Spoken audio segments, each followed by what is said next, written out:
Bueno, vamos a traer la cajita. Acá estamos. Se ha vuelto frío y por más que hay fueguito encendido, el frío se siente. Y bueno, siempre mis videos están motivados. Siempre mis videos están motivados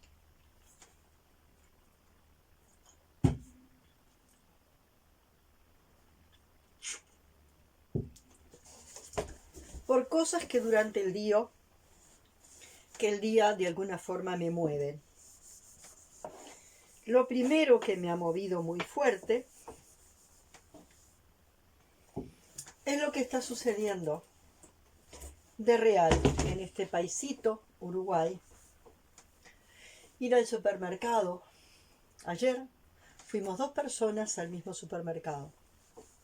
Yo vivo en el campo, por lo tanto, cuando voy a recorrer pequeños almacenes barriales, no es fácil. Por lo tanto, bueno, en ese viaje, recurro al supermercado. Las 2 personas que fuimos juntas, entramos al supermercado en momentos diferentes y chequeamos que al salir del supermercado sentimos que salimos del supermercado porque en determinado momento nos sentimos de fallecer. Nos sentimos como un globo que se desinfla. Un bajón, una angustia, una tristeza, un dolor, un bajón, una tristeza, una angustia. Profunda, profunda. Al ir comprendiendo qué fue lo que me empezó a tocar, pude ver como varias capas de lo que me fue pasando. La primera de ellas, en eso de que hacía un tiempo, no es que yo tirara manteca al techo, ni que siempre cuando fuera al supermercado o a cualquier lugar fuera a comprar lo mejor, entre comillas lo mejor, lo que se considera de mejor calidad. Y en realidad generalmente se considera de mejor calidad lo más caro. Y la verdad es que tengo una persona que trabajó en una fábrica de aceite. En la fábrica de aceite venía el aceite y era el mismo aceite y lo único que hacía era cambiarle de etiqueta. Y entonces, bueno, yo qué sé, 100.000 botellas de aceite con la etiqueta verde, 100.000 botellas de aceite con la etiqueta roja, 6.000 con la etiqueta azul, supongamos. Había un estudio de marketing de cuánta cantidad de gente iba a comprar el aceite más caro, cuánta cantidad de gente iba a comprar el aceite medio y cuánta cantidad de gente iba a comprar el aceite más bajo. El tema es que el aceite era el mismo, pero le tenían que poner etiquetas diferentes para cubrir a aquellos que entran al supermercado. Bueno, voy a comprar lo más caro. Para aquellos que dicen, bueno, voy a comprar ni lo más caro ni lo más barato, voy a comprar lo mediano. Y los que de alguna forma dicen, bueno, no, tengo que comprar lo más barato, porque tengo que ahorrar y tengo... Entonces, el aceite era el mismo, lo único que había cambiado era la etiqueta. Entonces yo a partir de eso, en general, como sé que eso ocurre, porque me lo contaron y me lo describieron, y no siempre tengo la intuición a 1000, no, nunca tengo la intuición a 1000, digamos, no, aún el humano no tiene la intuición en ese nivel. No siempre tengo la poca intuición que tengo activada, ¿no? Sino que, como la gran mayoría de la gente, la mayor parte del tiempo ando en automático y a veces en determinados momentos se me activa la intuición y me dice, ahí no, eso sí, eso no. Todavía para que estemos con la intuición activada, la intuición madura activada todo el tiempo, me parece que nos falta mucho. Todavía andamos bastante en automático. Y entonces, ahí en el supermercado, lo que me pasó es que antes, sin mirar el precio, sin mirar mucho el precio, ni lo más caro, ni lo más barato, ni esto, me dejaba guiar por una suerte de relación de atracción, que no era intuición, una relación de atracción. Eso me llama, voy y lo tomo. Aquello me llama, voy y lo tomo. Aquello me llama, voy y lo tomo. Que esa relación de atracción no necesariamente es intuición. Pero es más, puede llegar a ser más genuina. Hola, corazón. Siempre que empiezo a grabar, usted viene por acá. No me pinche, no me arañe. ¿Ah? Siempre viene. Es impresionante cómo él viene cada vez que quiero grabar. Es como si alguien lo llamara. Yo no lo llamo, por cierto. Él viene. Bueno, entonces, ayer me di cuenta que más allá de eso, de que generalmente lo más barato no es lo peor y lo más caro no es lo mejor, pero me vi en la situación de tener que ir eligiendo bajar. Ya no me podía guiar por esa intuición de lo que me atrae, voy y lo tomo. Ya tenía que mirar el precio, cosa que hacía un tiempo que no miraba. Generalmente sucedía que cuando iba por esa atracción así, esto me atrae y lo voy a llevar, bueno, compraba algunas cosas que quizás estaban entre las más caras, otras en las medias y otras las más baratas. Pero ir con la cabeza expresamente a empezar a elegir lo más barato, porque el dinero que tenía era contado y porque los precios habían aumentado cantidad, hacía mucho tiempo que no lo hacía. Entonces hubo un dolor profundo, ¿no? Un dolor profundo, un profundo bajón, una angustia tremenda. Entonces, ¿cómo es esta historia? ¿Qué pasa con esta historia de esa dualidad dentro? Por un lado, la carencia y la escasez, y por el otro, el sentimiento, ¿no? Ver qué pasa con esto, ¿no?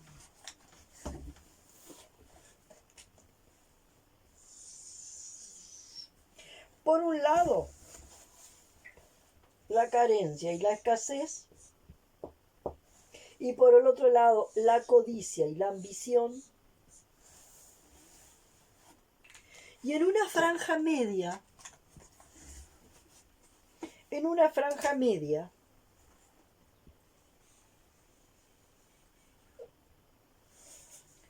¿no? Esa cosa que no me coloca en el lugar de la carencia y la escasez, ni en la codicia y la ambición, donde puedo ir moviéndome, ¿no? Manejando una sensación de abundancia. ¿Y qué es la sensación de abundancia? Sentir que logro conectar con lo necesario y suficiente. Con lo necesario y no más de lo necesario, y con lo suficiente y no menos de lo suficiente. Y que eso se puede mover por acá. Al tener que empezar a ver que el dinero que tenía era limitado y tener que empezar a mirar los precios, de vuelta me hizo venir, realmente me hizo venir para acá. Claramente me hizo venir de vuelta hacia a ese patrón de carencia y escasez. Y en ese patrón de escasez, de carencia y escasez, encontré elementos de mi inconsciente personal. Elementos de mi inconsciente familiar y elementos de mi inconsciente, del inconsciente colectivo. Conecté de vuelta con aspectos del trauma personal, familiar y colectivo que como siempre decimos, yo creí que ese trauma ya estaba totalmente procesado. Y esto del espiral, ¿no? Eso que vemos del espiral, que por el lugar tenemos que pasar una vez, 2 veces, 3 veces, 4 veces, 5 veces. Y no sé cuánta cantidad de veces tenemos, porque de alguna forma, tanto en el inconsciente personal, en el familiar y en el colectivo, hay capas y capas y capas. Y sin duda, desde mi lugar, siempre desde esta situación de una tendencia a identificarme con la más herida, ¿no? En esta cosa del victimismo, una tendencia a ir para acá. Lo cual no quiere decir que en mí no hayan también elementos de codicia y ambición. A veces esa forma de codicia y ambición toman la idea de fantasear con tener mucho dinero. Dinero que me venga no sé de dónde o cómo. Pero además, la codicia, la carencia y la escasez y la codicia y la ambición no tienen que ver solamente con los elementos materiales y económicos. Tienen que ver con otra cantidad de elementos. En este caso especialmente tenía que ver con la compra en el supermercado. Por lo tanto, en este caso la carencia y la escasez y la codicia y la ambición tenían que ver con la capacidad de adquisición de determinados elementos, ¿no? Materiales atravesados por la economía.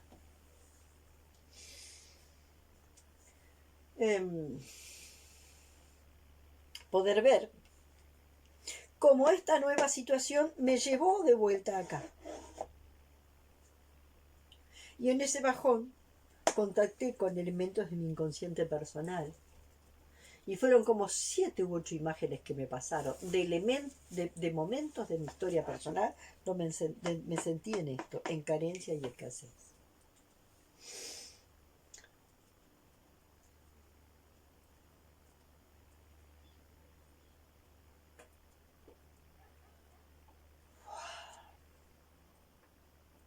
Y contacté de nuevo con ese dolor. Contacté de nuevo con debilidades y fortalezas, porque debajo del dolor también estaba la historia de que hubo recursos y hubo fortalezas que me permitieron salir de ahí.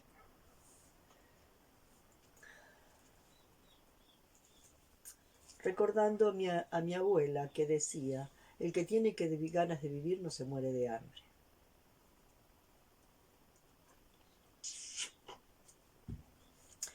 Mi abuela decía, el que tiene ganas de vivir no se muere de hambre.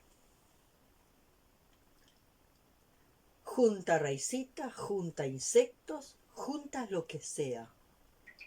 Sabe encontrar lo que lo puede alimentar y no se muere de hambre.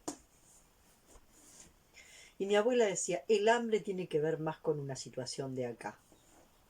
O quiere decir que tiene que ver con una carencia de otro tipo, con una carencia de las ganas de vivir.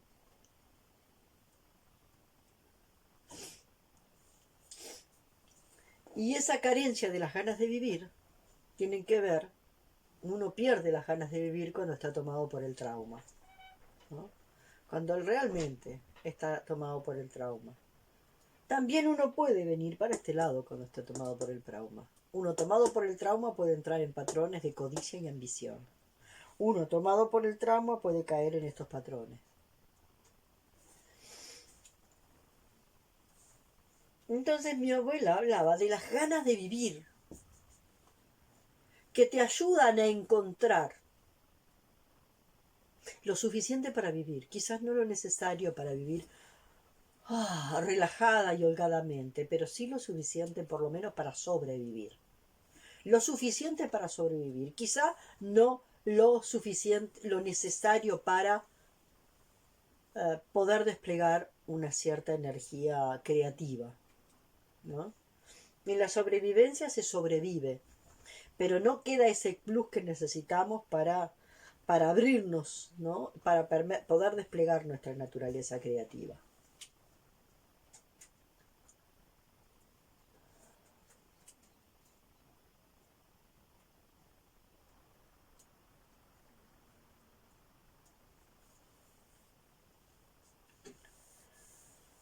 Bueno, entré a esto acá y ya les digo, en el inconsciente personal encontré varias de esas situaciones, en el inconsciente familiar también, a nivel de de la familia más cercana, de los antepasados más cercanos. Tuve imágenes muy fuertes de situaciones de muchísima escasez y de hambre, ¿no? Inclusive de situaciones de escasez y de hambre que hicieron que los antepasados se vinieran de las Islas Canarias para acá, para esta tierra, para Uruguay. En el inconsciente colectivo conecté con grandes hambrunas y en el inconsciente colectivo conecté con grandes hambrunas, no solo en este momento, no solo pasadas, sino grandes hambrunas de gente que está viviendo esas hambrunas ahora. Campos mórficos de gente que en este movimiento está viviendo esos enormes, ese dolor terrible de estar pasando hambre. En un mundo donde hay gente que tiene tanta cantidad, que así viva, pueda vivir, ellos y su familia puedan vivir 10.000 años, no pueden llegar a gastar en la latitud de derroche máximo lo que tienen acumulado. Porque están tomados por el trauma, en patrones de ¿qué? De codicia y ambición. Ellos también están tomados por el trauma.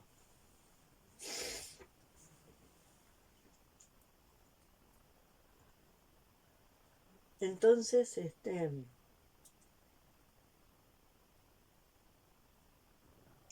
acá están las contradicciones internas, ¿no? Porque a mí me queda claro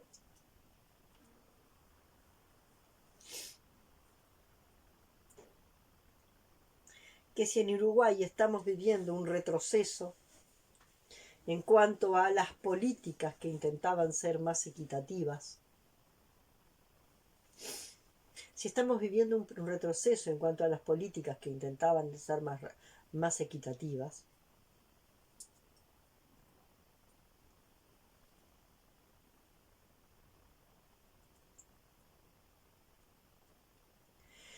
si todo eso hubiese sido sostenido por un proceso interno profundo, eso se sostiene.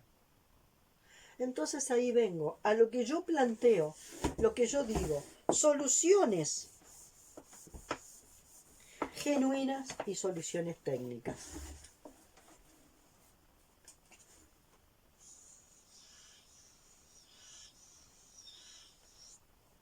Acá está ese núcleo esencial del cual los humanos nos hemos desconectado.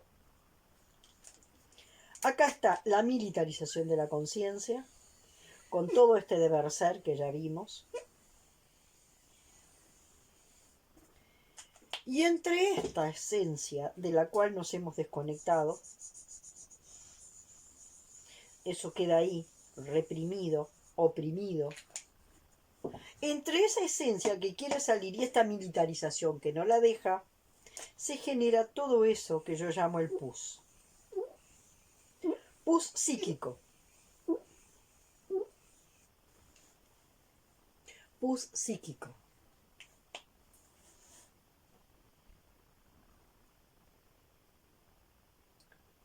En esto se genera,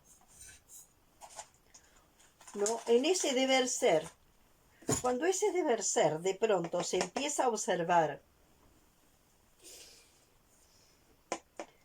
que en ese deber ser empiezan a aparecer cosas que se pueden vivir como incoherencias, empieza a aparecer acá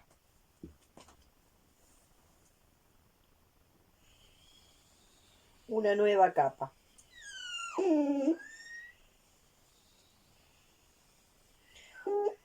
Esta nueva capa.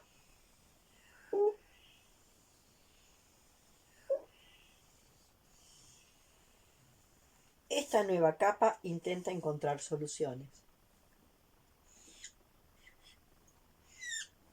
Esta nueva capa intenta encontrar soluciones.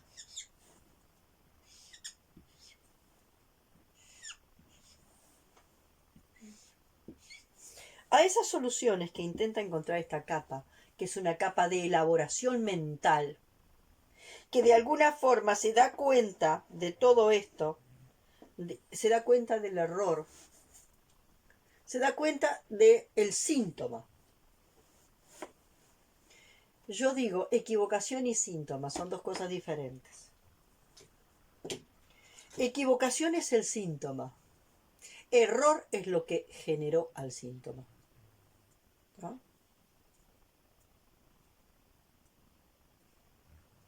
No sé si se entiende. Equivocación es el síntoma mismo. El síntoma de la sociedad es esta polarización entre ricos y pobres.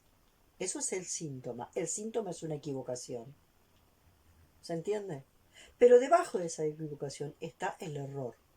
Y el error es el trauma. Es un trauma del tremendo miedo a la escasez y a la pobreza, que unos lo gestionan a través a través de la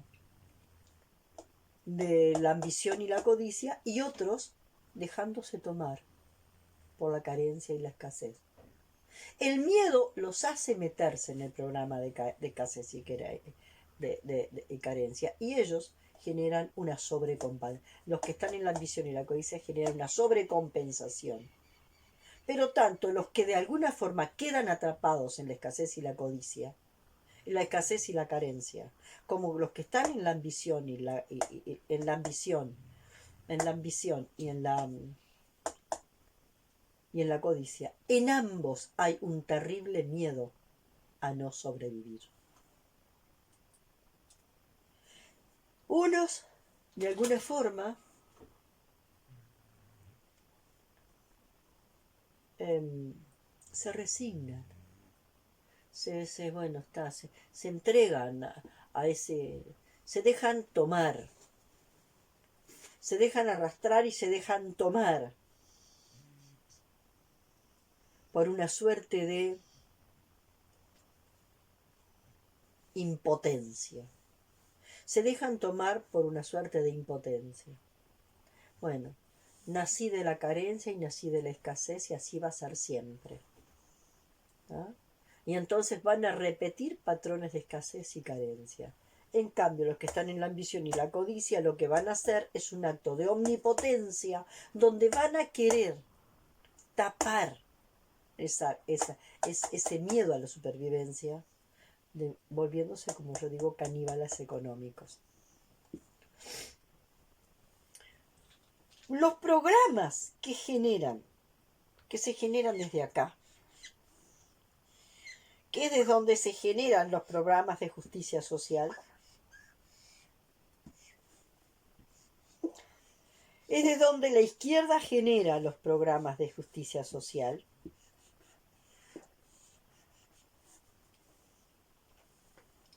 Nos dan determinados tiempos de alivio, pero se caen. Porque no vienen de acá.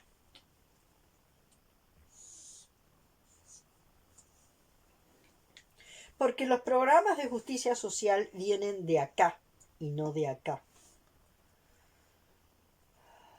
De todas formas, un tiempo de cierto alivio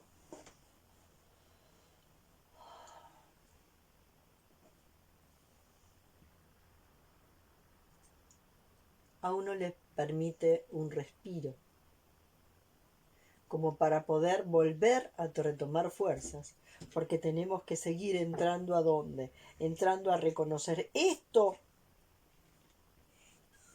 que está detrás, que es todo el trauma generador de esa gran polaridad entre los que quedan, ¿no? Los que quedan arrastrados desde una impotencia brutal, desde una autoinsignificancia, una impotencia total, tomados y arrastrados por esa escasez y esa carencia, y bueno, y a sobrevivir como se puede, y ellos, los otros, que quieren supuestamente supravivir, pero que en realidad tampoco logran, porque en realidad abajo de ellos abajo de ese hambre de control y de dinero y de esto y de lo otro, abajo de todo ese hambre, hay gran carencia. Dime todo, dime todo, dime todo, dime todo lo que tienes y te diré de lo que careces. Dime todo lo que ostentas y te diré de lo que careces. Entonces eso me mostró a mí que todavía desde acá, y por lo logrado desde acá, que muchos disfrutamos un tiempito, lo logrado desde acá, desde las políticas, ¿no? Desde las políticas de justicia social que salen desde ahí, y que son un deber ser que quiere modificar a este otro deber ser, pero siguen siendo el deber ser.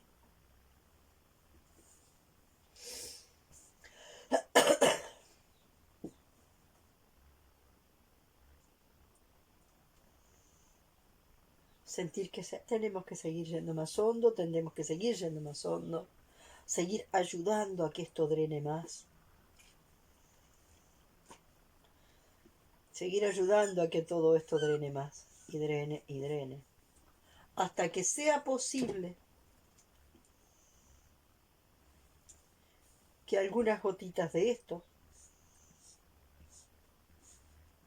se expresen.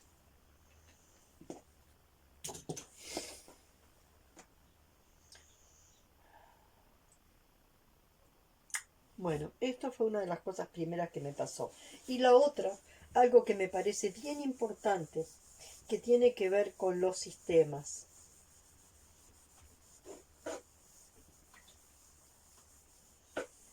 Con los sistemas. Aún nosotros vivimos en sistemas verticales. Aún nosotros vivimos en sistemas verticales. Para poder llegar a un sistema horizontal, hay que hacer un vaciamiento enorme, un profundo vaciamiento de la identidad. Yo viví en un proceso en una comunidad terapéutica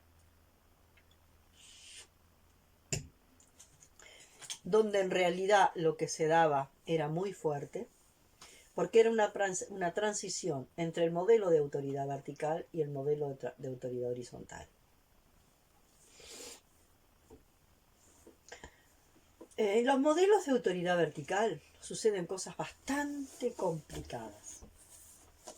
Supongamos que acá están las figuras de autoridad. Digamos que el director y el subdirector. El director y el subdirector vienen a representar en un diagrama a papá y a mamá.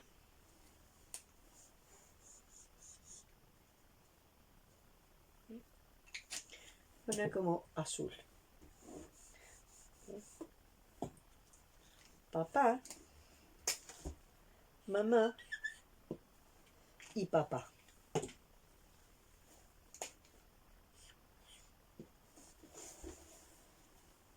¿No? Director y subdirector vienen a representar a mamá y papá. Así es como se hace, ¿no? En los sistemas, la transferencia, ¿no? Patrón y capataz, ¿no? En una escuela, director y maestro. Así es como opera. No debería ser así, pero en nuestro inconsciente todavía está implantado esto. Entonces acá, supuestamente, están operarios, docentes.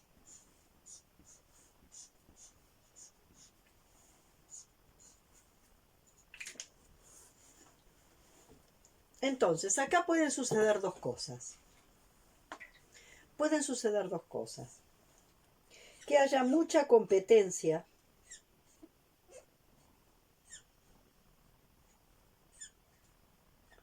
entre los integrantes, mucha fricción, y que haya algunos que quieren tener formas muy especiales de relación.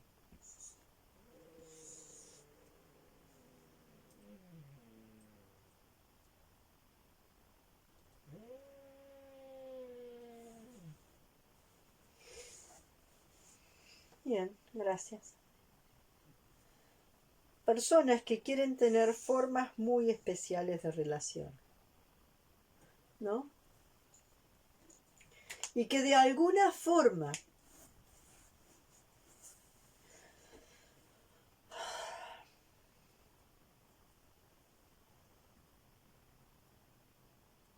necesiten una atención muy especial.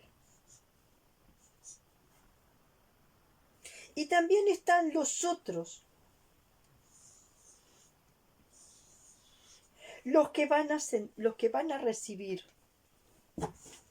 alguna forma de rechazo.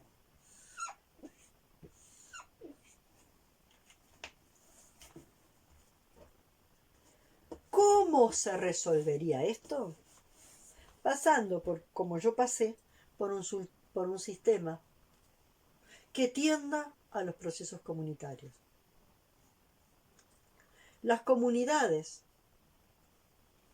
logran ese trasvasamiento hasta poder llegar a un proceso horizontal. La comunidad terapéutica en Uruguay, que pintó ser una de las mejores comunidades de toda América Latina, se vino abajo. Justamente por eso. Porque hubo mucha gente que quiso generar una relación muy especial con el director y el subdirector, porque no se desarmó a fondo el sistema vertical y hubo un rechazo total a otro grupo, un rechazo que se captaba en el aire, pero que no era tangible. Yo en algunos lugares, a pesar de ser muy contestataria, por lo tanto, en general, nunca tendí a tener esta forma de relación con estas personas.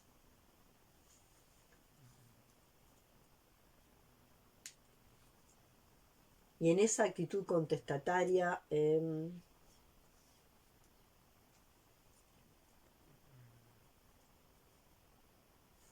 vivía en un estado de rebeldía, algo que de verdad era un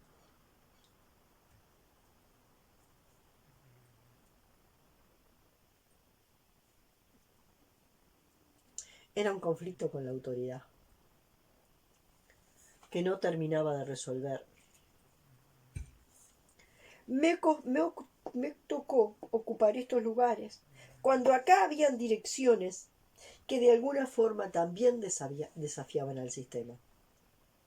Cuando estas relaciones desafiaban al sistema, yo ocupaba estos lugares. Cuando estas personas se sometían al sistema,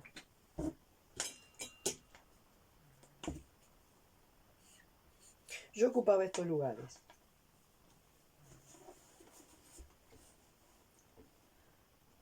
Cuando estas autoridades decían amén a todo lo que bajaba, desde la ley de obediencia debida, decían amén a todo lo que la institución mandaba, porque la institución manda algo y ellos dicen amén,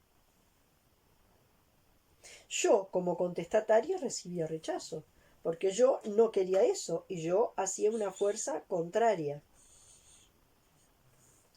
Entonces yo que recibí, el sistema me pateaba.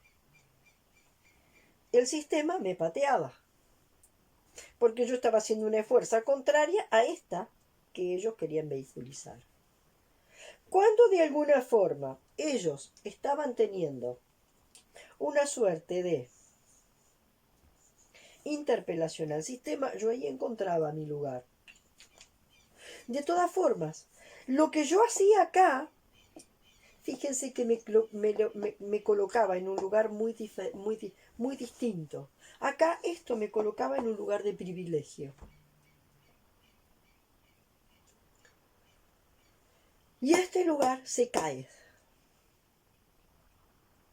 Y cuando este lugar se cae, porque estas autoridades no duran siempre y me están dando un sostén que es ficticio, cuando estas personas se caen de ahí y viene otra dirección con otra divergencia, acá este viene a ser el pateado.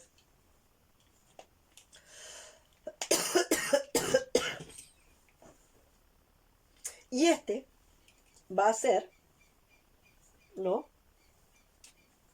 el considerado especial. Entonces a mí me tocó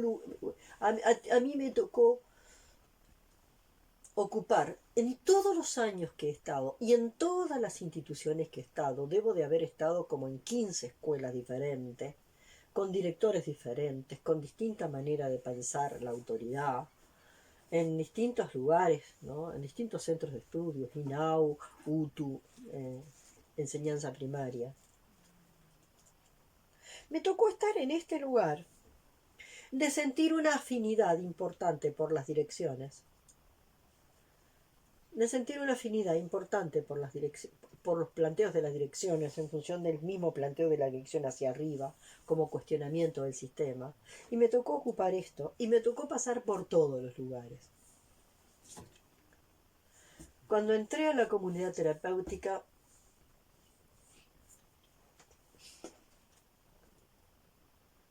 pude ver un montón de cosas, entre ellas lo que le pasa a los otros con respecto a esto.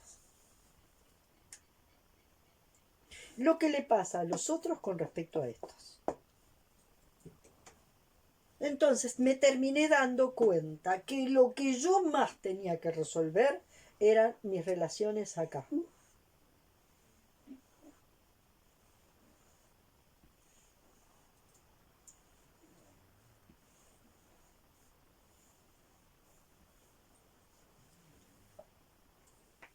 Que resolviendo ahí estaba la cuestión. Muy bonito. Sabiendo que es ahí la solución, yo me jubilé sin haberlo logrado. Transité por tener el lugar de privilegio, ¿no?, dentro de algunas direcciones, el lugar del privilegio, a tal punto que mi rol se desdibujaba tanto que yo terminaba haciendo una suerte de asesoría de la dirección. Y los directores, este equipo director me tomaba como apoyo y me tomaba como sostén. Y yo terminaba haciendo una suerte de asesoría. Pero también ahí se dio la situación muy difícil, que de alguna forma en esta situación yo me ponía desde este lugar a hacer un análisis de todo esto, sin panóptico. Entonces terminaba funcionando casi como una alcahueta. Aunque pareciera que todo mi planteo, este planteo que venía acá y que no venía desde la horizontalidad de un círculo, terminaba siendo una suerte de alcahueta que estaba esperando ser reconocida como una hija, la mejor hija, la hija más inteligente y mejor ante mamá y papá. Cuando me di cuenta que esto tenía muchísimo que ver con los hermanos. ¿Qué relación había entre yo y mi hermano? Y mis hermanos.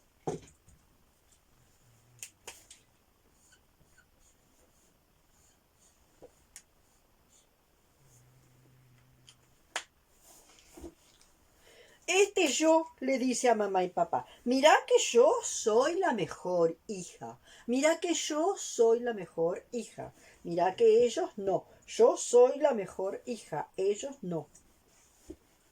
Querer ser la única y la mejor hija, vista, reconocida.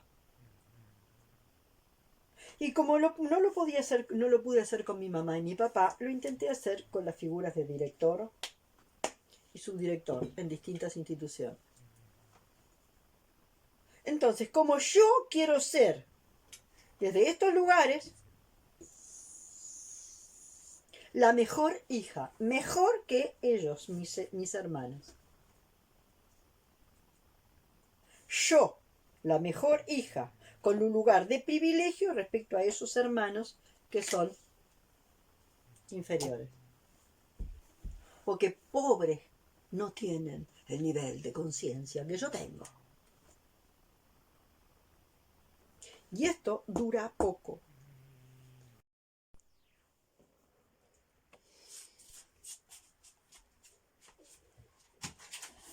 Retomo. Esto dura muy poco. Lo que yo pude ver en esta situación fue que entre yo y esos hermanos habían habido muchas otras cosas.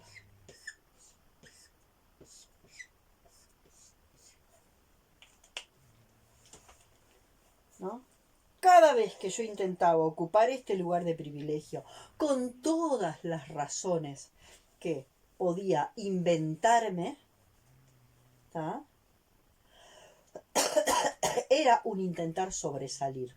Sobresalir con respecto a los demás. Sobresalir con respecto a los hermanos. Sobresalir. El intentar sobresalir. Y cómo todo el campo familiar se mezcla y todos los enredos del campo de familiar de cada uno se mezcla y se enreda con el campo institucional o con el campo organizacional.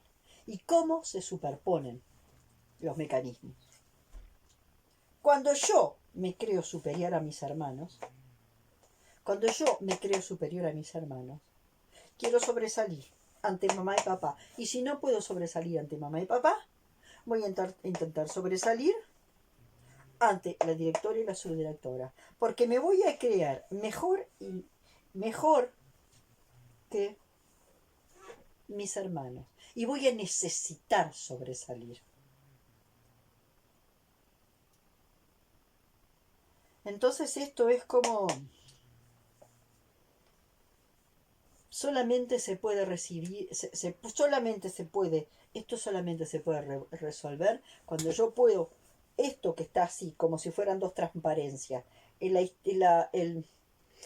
un entramado que se genera por una especie de recombinación de los enredos sistémicos, familiares, de cada uno de los componentes de ellos mismos, ¿no?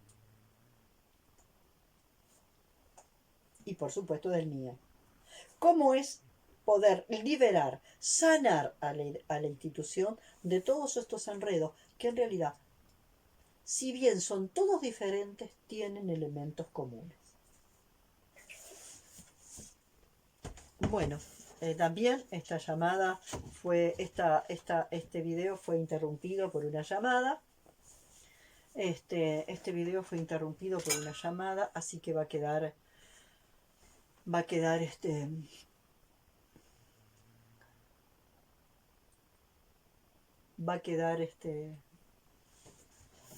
pegoteado una parte con la otra. Vuelvo a repetir, una de las cosas acá para mí más importantes de todas tuvo que ver con eso.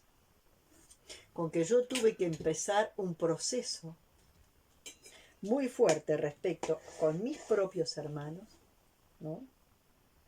Un proceso de dejar de competir con mis hermanos, o dejar de creerme superior como mis hermanos.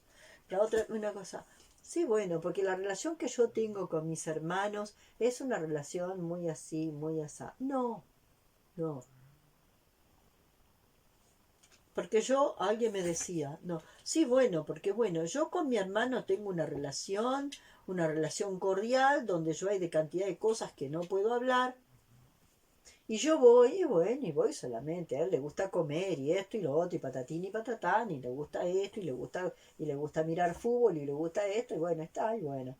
Y yo voy y comparto todo eso con mi hermano, y está, y nada más. Él, de las profundidades por las que yo viajo, no entiende nada. Bueno, hay que ver cuánto de soberbia tenemos en eso. Yo reviendo toda mi vida en este momento, reviendo toda mi vida en este momento, y reviendo cada vez de forma más profunda a mi relación con mis hermanos.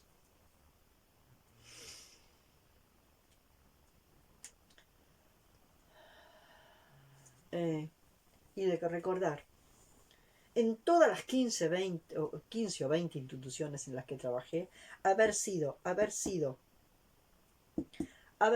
la sobresaliente y haber sido la deficiente, haber sido la preferida, de alguna manera, por el tipo de vínculo, ¿no? Y haber sido la considerada, no rechazada, pero bueno, bueno, tus aportes son buenos, los tuyos, bueno, bien. Ahí hay algo que, bueno, lo tengo en proceso. Lo tengo en proceso porque depende muy especialmente que yo aún siga trabajando mi relación con mis hermanos. Con mis hermanos biológicos, para luego poder trabajarlo con mis hermanos más allá de lo familiar. Si no resuelvo las historias con mis hermanos biológicos, no, esa es una de las cosas más básicas que yo le tengo que agradecer a Hellinger. Mientras yo no resuelva mi relación con mis hermanos biológicos, mis relaciones con el resto de los hermanos de la vida va a estar contaminada. Va a estar contaminada. O me voy a llevar como el culo, como me llevo con mis hermanos, o voy a ser manipulador, primero hay que primero uno necesita resolver la relación con los hermanos biológicos. Y resolver la relación con los hermanos biológicos quiere decir resolver la relación acá, adentro. Poder trascender toda herida, todo trauma, todo resentimiento, toda cosa que quede adentro. Resolverla adentro y en profundidad. Lo cual no quiere decir que yo después tenga que tener una relación en el mundo real, ¿no? Una relación en el mundo real, que tengamos que visitarnos o que esto o que lo otro. No, es adentro.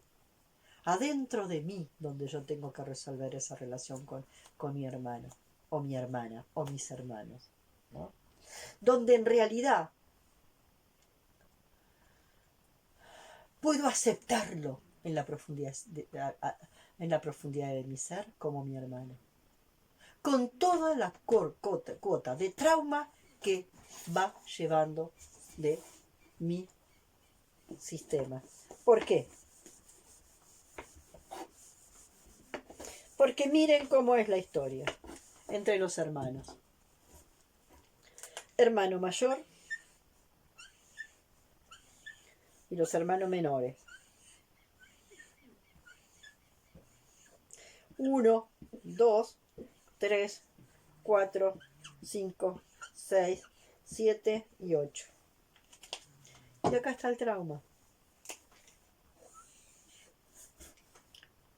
El hermano que está más afectado es el que está cargando con más de esto.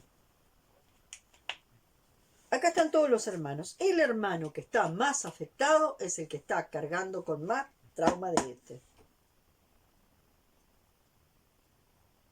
Entonces, si este hermano está cargando con más trauma de este, solamente por cargar más cantidad de trauma familiar, yo le tengo que agradecer,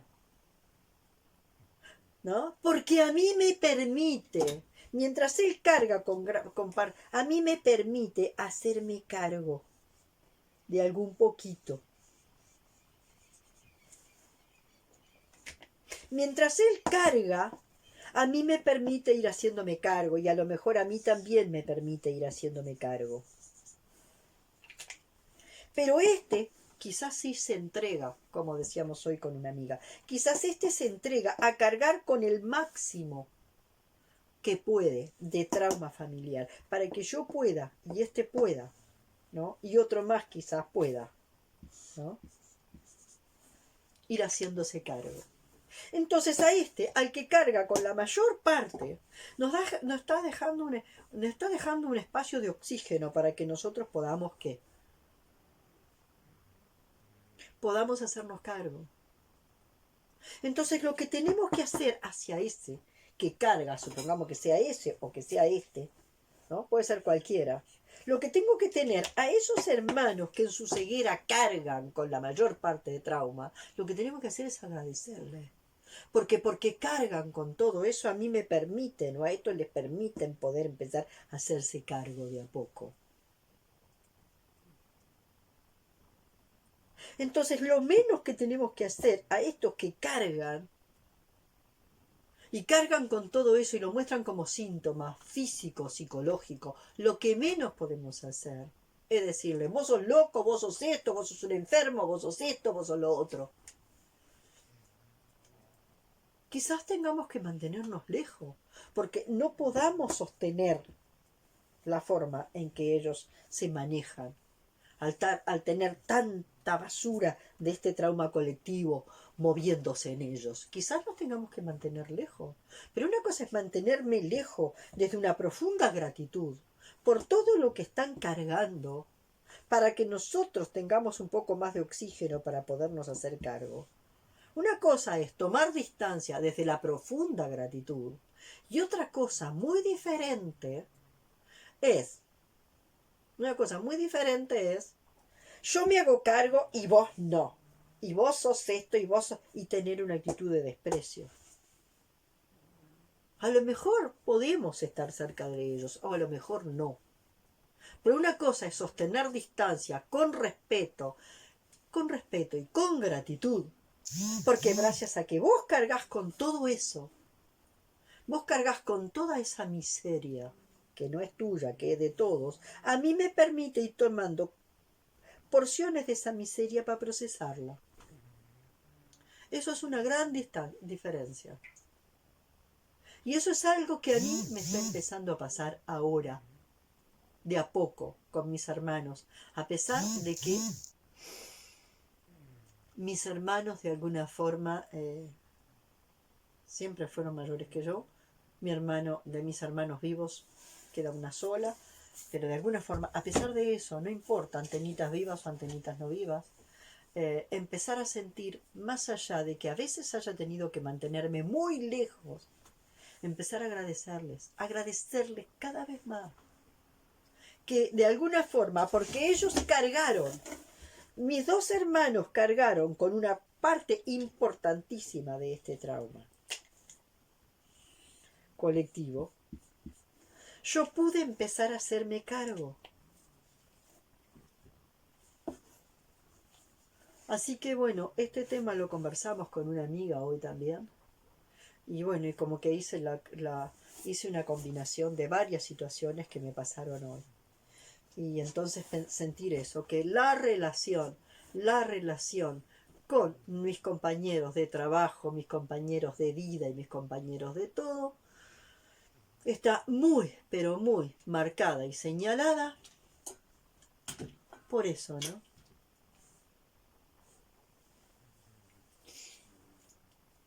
Por eso que les digo, volviendo a Freud, nuestros vínculos primarios, que son con mamá y papá y con mis hermanos, son los que después impregnan todas mis formas de relación. Lo que Freud denominó la configuración de mis vínculos primarios son los que yo llevo como modo vincular a todo el resto de mis relaciones. Entonces, si yo aprendí a querer ser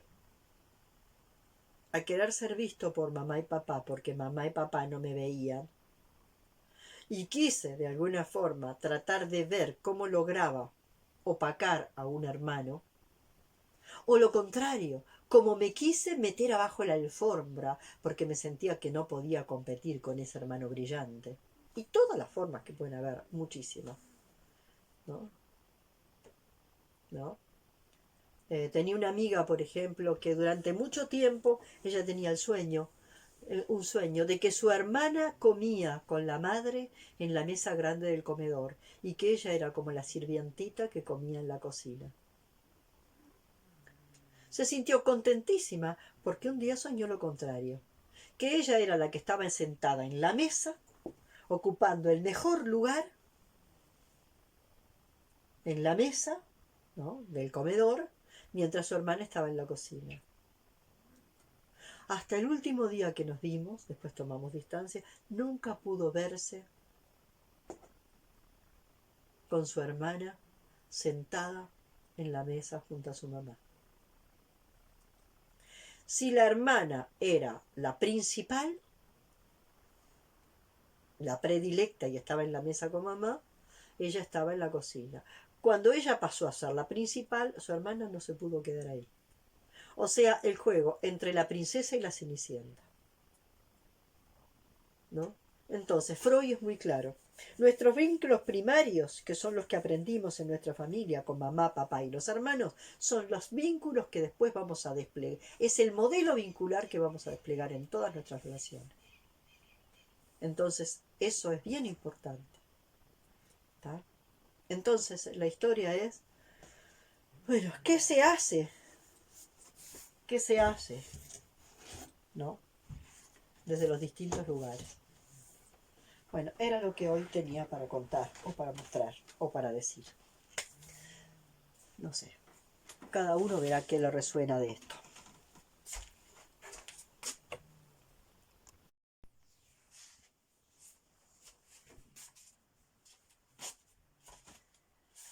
En este video he quedado cortadito, como en 3 partes, por alguna llamada, por una cosa, por la otra, porque la cocina se me apagaba y no quería que el fueguito de la cocina se me apagara porque está muy frío.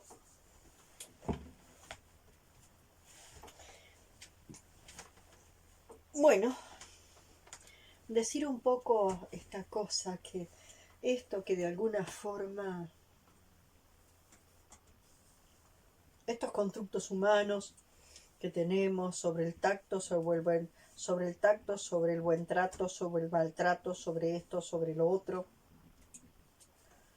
que no hay programas de buen trato o de maltrato, no hay programas de buen trato o de maltrato, no hay programas de...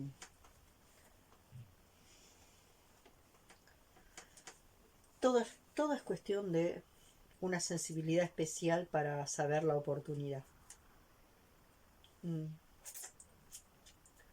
Poder darnos cuenta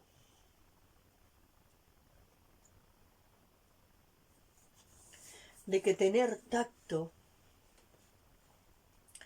es tener claro cuando el tacto te permite saber cuándo podés, un tacto o una intuición te permite saber cuándo podés, cuándo es oportuno funcionar como benefactor, como aliado o como pinche tirano.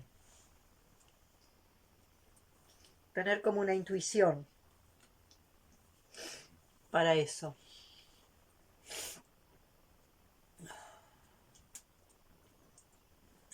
Tener como un olfato, algo que yo he perdido y que se nota que algo estoy necesitando por este acariciamiento que tengo de la nariz. Algo de mi nariz que tiene que sanar, porque en una fractura que tuve de nariz perdí el olfato y se nota que hay algo de esa nariz que necesito como rescatar, algo de ese olfato concreto, porque siento que hay un olfato más abstracto del cual de tanto en tanto tengo como ciertos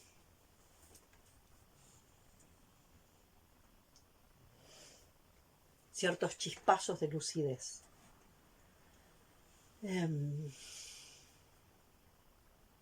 Se ha armado una historia de que aparentemente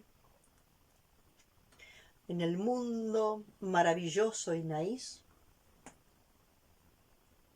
es un mundo de permanentes caricias, es un mundo de amorosidad y de permanentes caricias. Y nosotros vemos la naturaleza y eso en la naturaleza no existe. La naturaleza no nos muestra un mundo en el cual todo sea profundamente tierno. Existe la ternura, pero también existe los movimientos que podríamos llamar fuertes. Y hay una de las cosas que yo siempre muestro de cómo tenemos nosotros la cabeza, que a una madre que de alguna forma y por algún motivo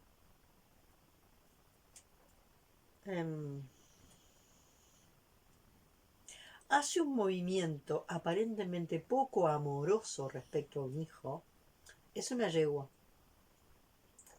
Yo he observado la maravilla de las yeguas y también lo conversamos con una persona que hace constelaciones con caballos. La yegua es muy clarita para poner los límites y los empuja con la cabeza y les da sus pataditas.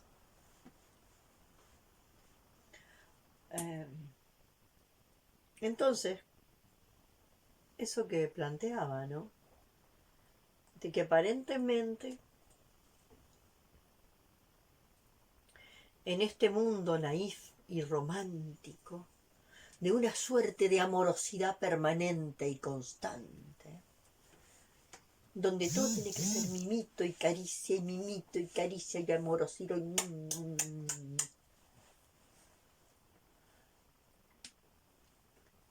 no deja cabida para el pinche tirano. Ese mundo, esa fantasía de mundo, no deja cabida para el pinche tirano. Y el pinche tirano es ese que te pone el desafío. Es esa yegua que le da una patada al potrillo y que por ese mismo, esa patada oportuna que le da la yegua al potrillo es el que de alguna forma lo hace el potrillo de la libertad, el símbolo de la libertad. El tema es que el humano no tiene ni la más puta idea. Acaricia cuando no tiene que acariciar y da cachetadas cuando no tiene que cachetear. Ese es el gran tema. Hay caricias que aplastan,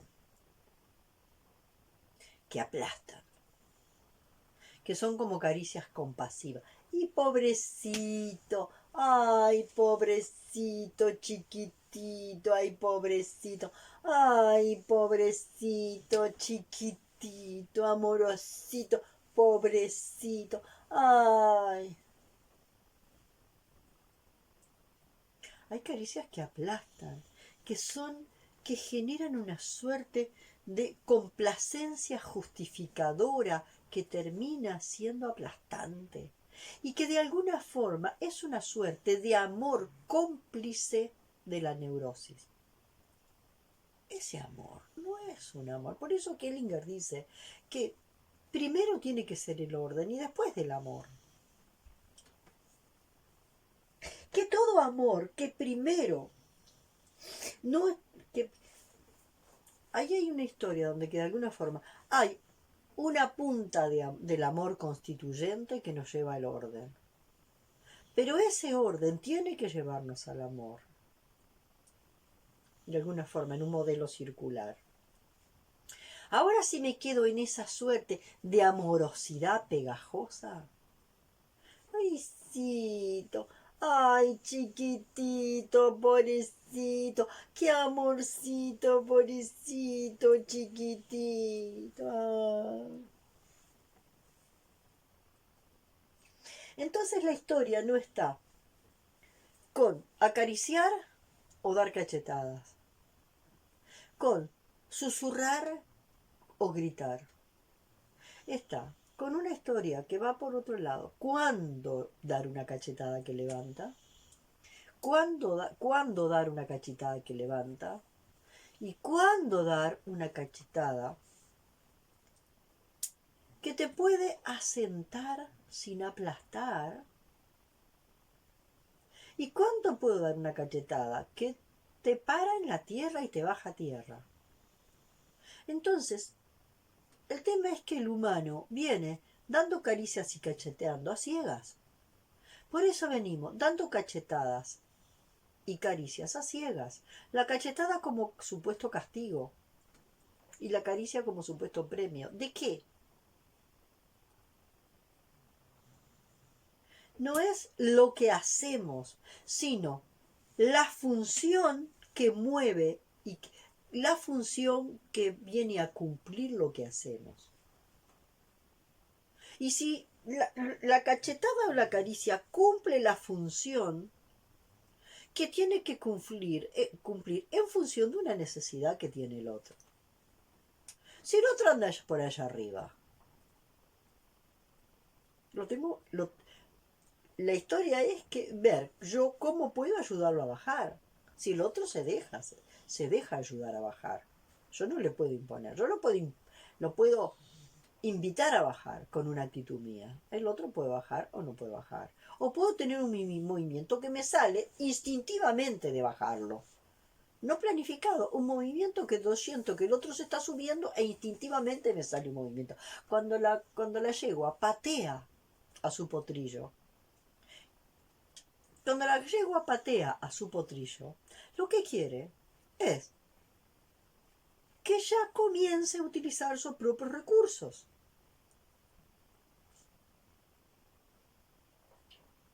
Y lo desteta con firmeza, con consistencia y con un cierto nivel de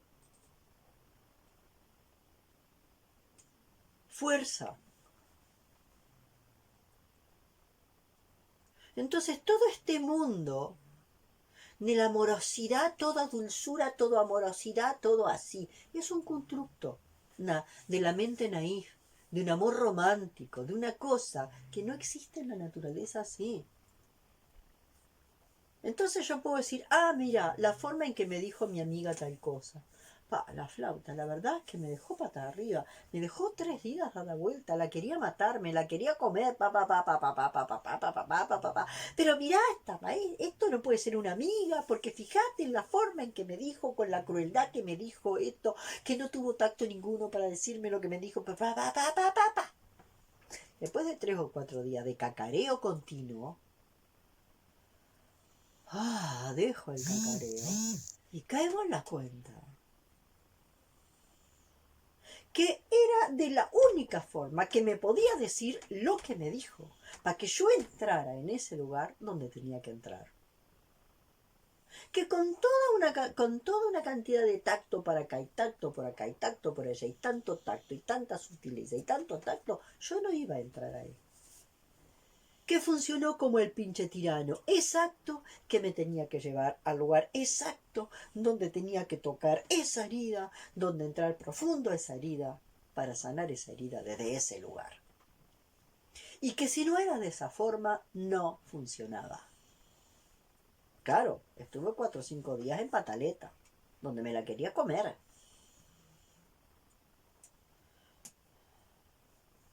Entonces ahí está la historia, de alguna forma, de poder comprender que la naturaleza no, en la naturaleza todo no es esa dulce fantasía amorosa. Lo que sí, nosotros, los humanos, hemos perdido. Y andamos por la vida acariciando y dando cachetadas o esto o lo otro, o dando patadas o esto, o pegando gritos, o zurrando, o mimando.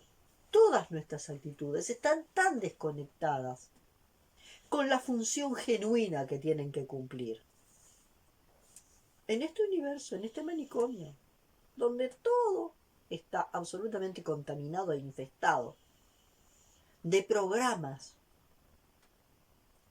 de programas, del gran programa inventado, de ese mundo, de un mundo ideal que nos hemos inventado en la cabeza, que no tiene nada que ver con lo real que nos golpea todo el tiempo. Todo el tiempo lo real nos golpea, nos golpea, nos golpea. La naturaleza misma nos golpea, nos muestra, nos golpea. Nos golpea que la naturaleza no es un paraíso de dulzura.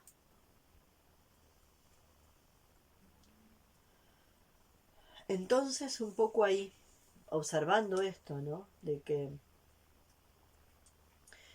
no es este mundo de ahora todos son mimitos y caricias y todos son mimitos y caricias y la amorosidad y el amor y el cosito y los mimitos y los cariñitos. No, no es así. La naturaleza no funciona así.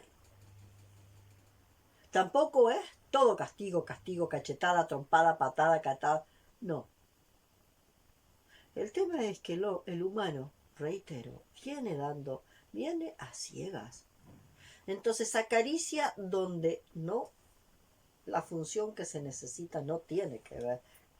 La caricia no está cumpliendo la función que tiene que cumplir respecto a lo que de verdad el otro necesita para su evolución. Y nosotros venimos como a ciegas. Repartimos caricias y cachetadas, para acá y para acá, como locos ciegos.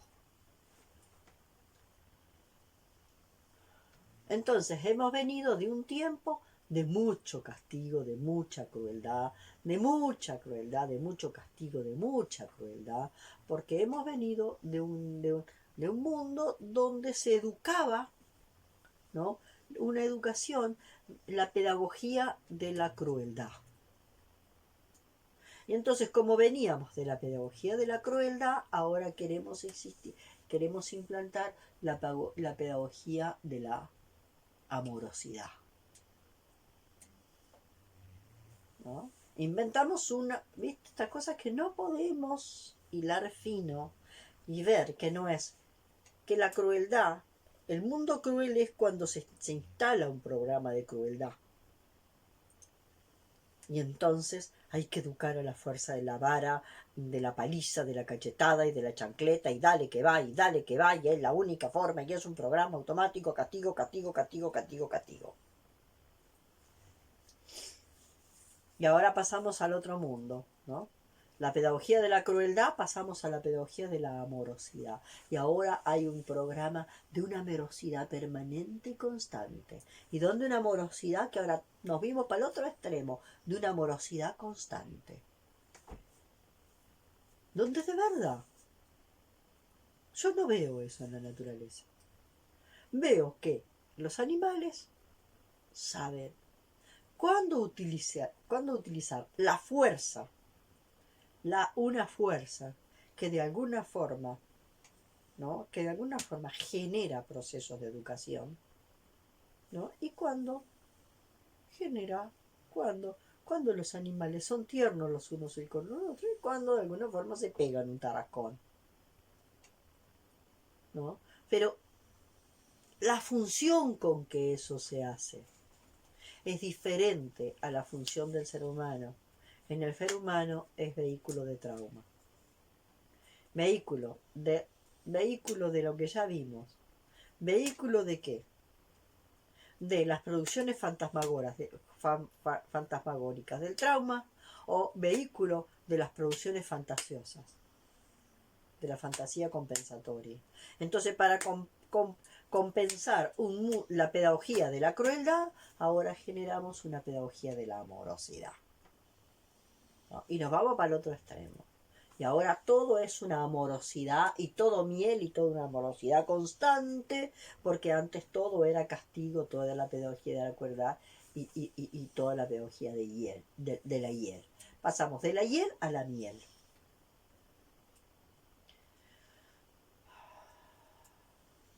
Y la verdad que como andamos a ciegas, no tenemos ni la más puta idea de cuándo es pertinente de verdad una caricia y de cuánto es pertinente de verdad una patadita como la que le da la yegua al potrillo.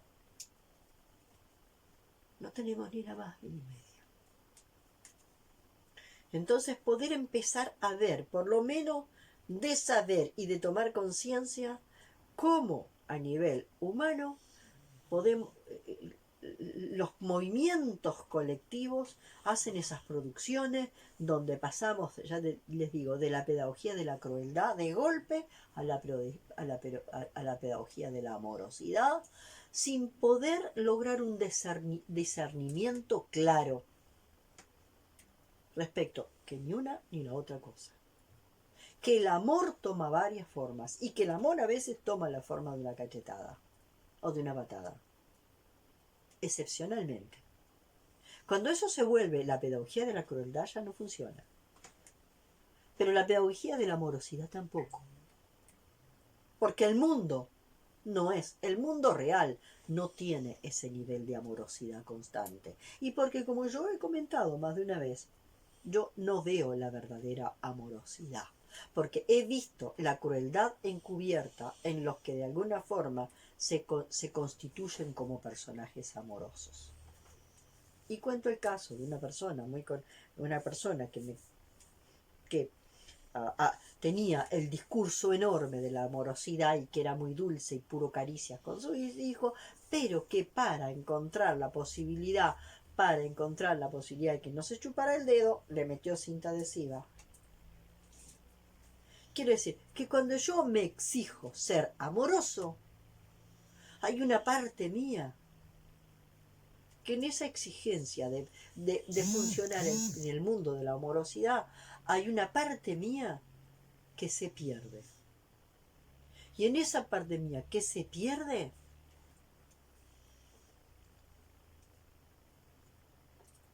esa parte que se pierde aparece. Y aparece manejada por el inconsciente. Esta mujer, ¿no?, siempre muy amorosa y con todo un discurso de la amorosidad y del amor, le envolvió cinta adhesiva en el dedo a su hijo para que no se chupara el dedo. El dedo se le gangrenó y perdió la falange.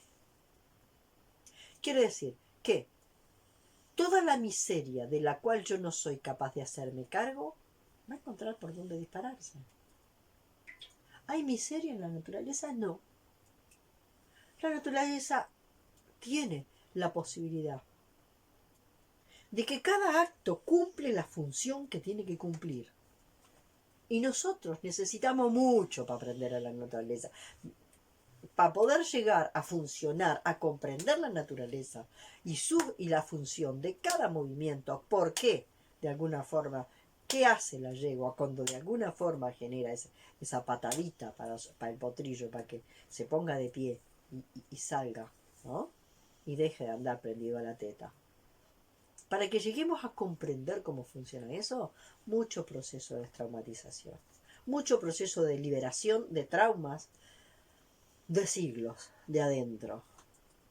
Y de a poco vamos a poder ir comprendiendo, no interpretando, comprendiendo cómo es que funciona la naturaleza, que va a ser la gran maestra en la medida en que dejemos de interpretarla y podamos empezar lentamente a comprenderla. Era un poco esto lo que quería plantear, ¿no? En eso de cuando ponía, ¿no? Eso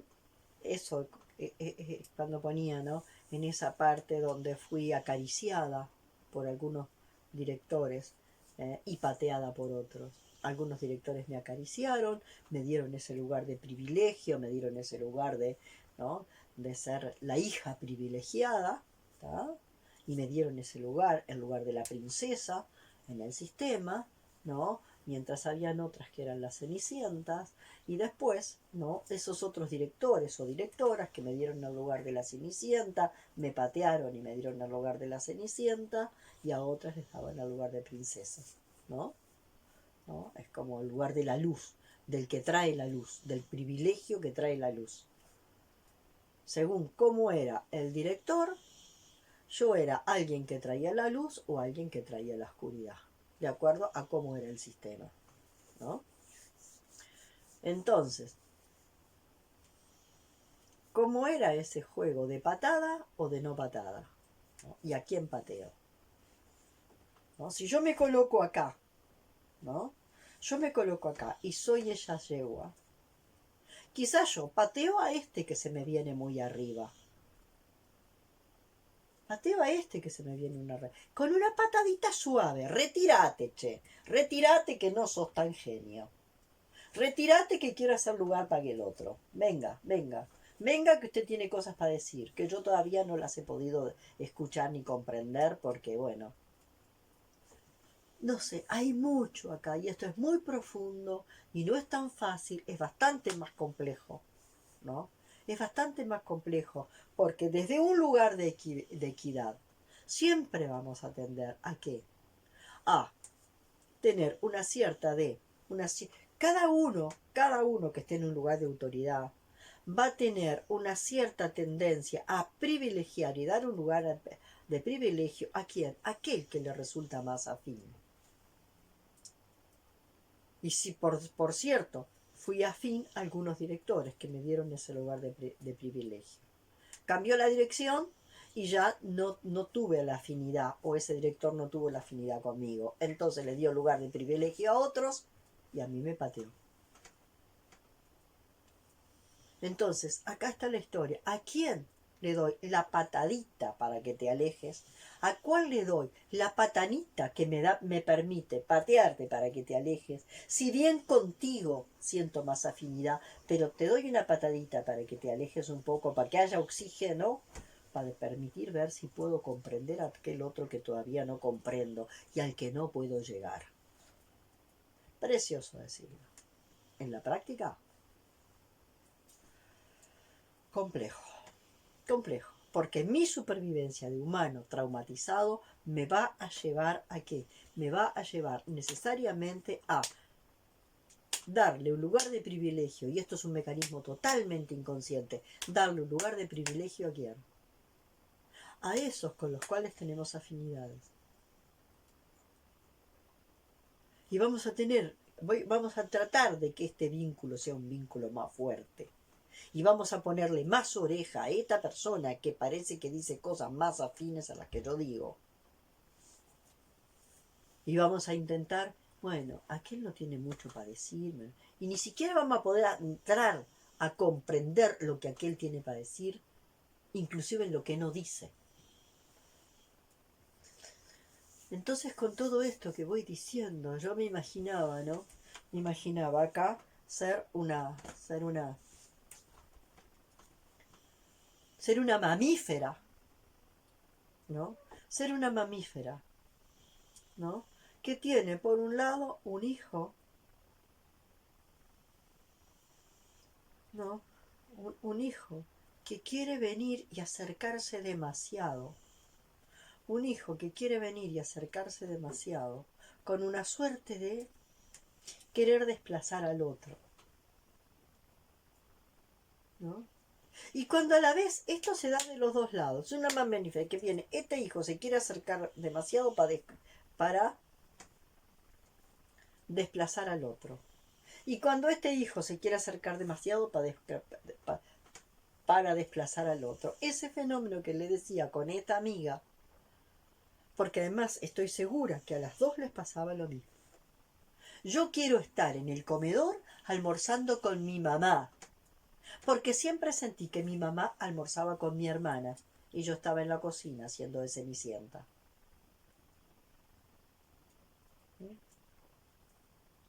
Y lo más probable es que a la otra le pasara exactamente lo mismo, que la otra sintiera que su hermana era la que almorzaba en el comedor y que ella era la cenicienta que la servía, ¿no?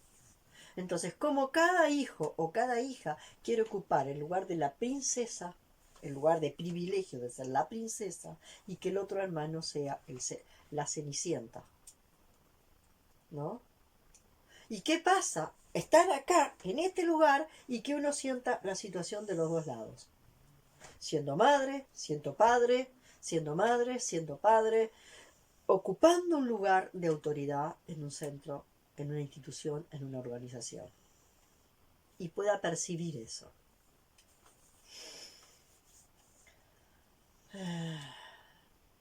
Yo hoy puedo como empezar a ver esto, ¿no? Y ver esto, como decía hoy, como de alguna forma el formato vincular que se aprende en la casa, ¿no? Esas relaciones primarias que se aprenden en la familia, ¿no? Después se llevan a todos los lugares e impregnan y distorsionan las relaciones en el lugar donde vayamos, en las instituciones, en las organizaciones. ¿Por qué compiten los hijos? ¿Por qué cada hijo quiere ser el mejor? ¿Qué pasa? Que nosotros, los padres, no podemos tener un equilibrio y ser equitativos. ¿Por qué no podemos mirar a los hijos y sentir?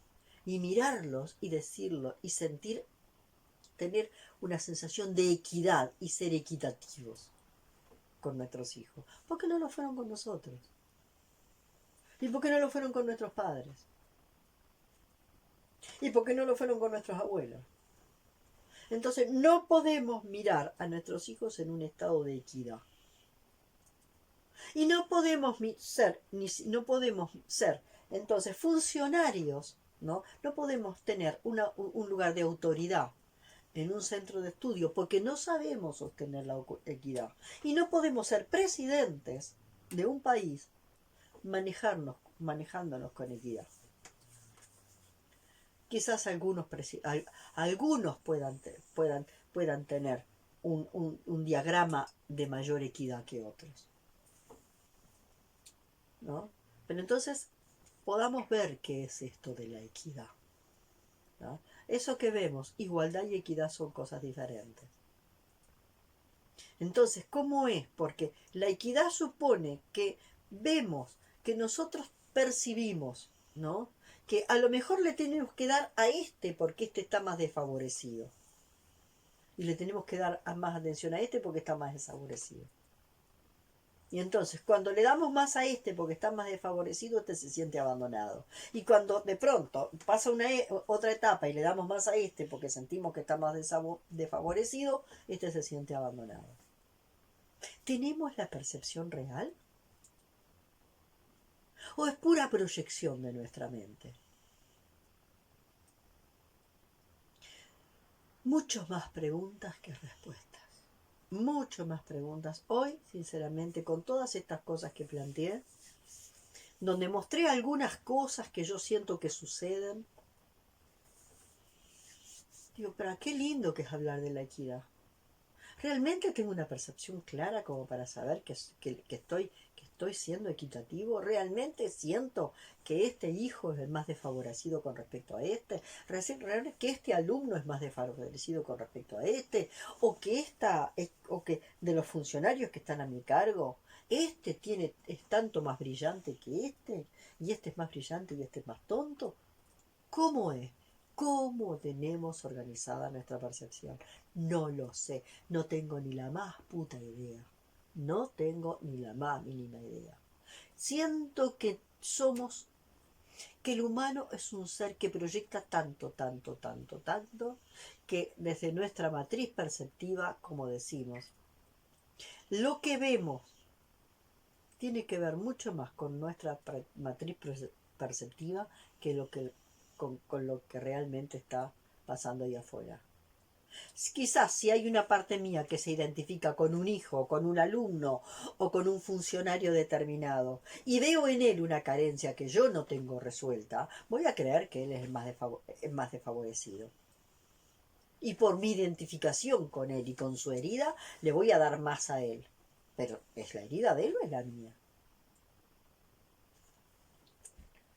O voy a sentir o darle un lugar, voy a escuchar más a este alumno o a este funcionario que está a mi servicio, porque de verdad esta afinidad que tengo que con él me hace sentir más cómoda que con aquel.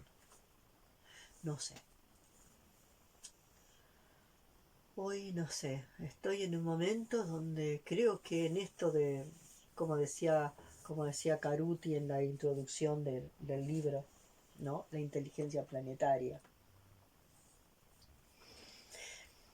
Este proceso de desconfiguración y reconfiguración, de reconfiguración y de, de desconfiguración y reconfiguración permanente de nuestros esquemas, de configuración y reconfiguración. Hoy En determinado momento sentí que había algo que se me aclaraba. Caminé un pasito más y se me volvió a oscurecer todo de vuelta. Aparecieron nuevos elementos que aquello que parecía que era un chispazo de luz me borró todo de vuelta. Y volví a quedar en una zona de penumbra. Y eso es un poco ese proceso, ¿no? Donde estamos en esto de reconfiguración y desconfiguración, reconfiguración y desconfiguración constante. Y entonces, en este proceso, aparentemente uno va procesando cosas y aparecen nuevas chispitas de luz por acá, por allá. Oh, bueno, y ahí me pregunto también, ¿será? O hasta las chispitas de luz son una ilusión. No sé. Andando, andando. Y bueno, y esto es andar en la incertidumbre. Esto es andar en la incertidumbre. No es otra cosa. Bueno, ahora sí, por acá lo dejo.